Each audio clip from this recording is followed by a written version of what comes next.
Besides waitering and hospitality, you rolled into sound engineering, and that was one of your first interests. And then you mentioned the second one was teaching abroad, but that was because of a monetary reason. So what was the reason besides that then to keep doing that? And like, how did you find out that that actually is what you really enjoy doing? Like, it's really one of those things that just blindsided me, because like I mentioned, and like you just re-mentioned again, it was all about the money initially, and China was helping me to achieve that goal. I was getting a lot of money. Plan was to go back home, buy a couple of properties, and just kind of live and be happy with money.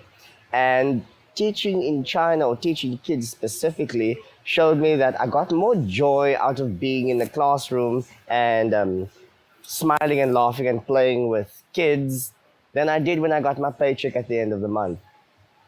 And that was an eye opener for me. And I don't know exactly when it happened, but it was during my 3 years in China where I felt, okay, it's not about the money anymore. It's about doing this with kids. That's cool. That's really nice. One thing I always ask everybody is, throughout their journey, throughout their experiences, do you compare yourself with others?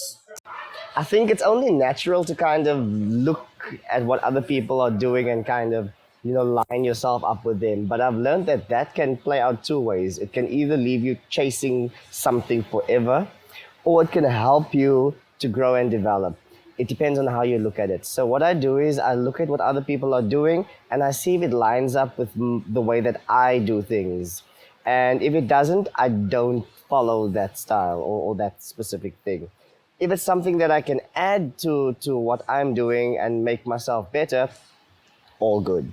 So to answer the question a bit more clearly, because that was very vague, I try to learn as much from others as I can teach them. Like, I mean, you can learn from everybody. You learn from kids. The other day I was in the classroom, and everybody's feeling very down at the moment because the world is just very heavy at the moment.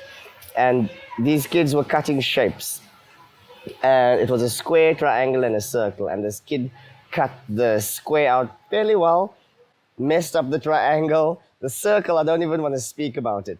But this kid was so happy that they cut the square out perfectly. And in that moment, I was like, this kid doesn't care that the two things that they did was so messed up and screwed up. They were just happy that they achieved this one specific thing.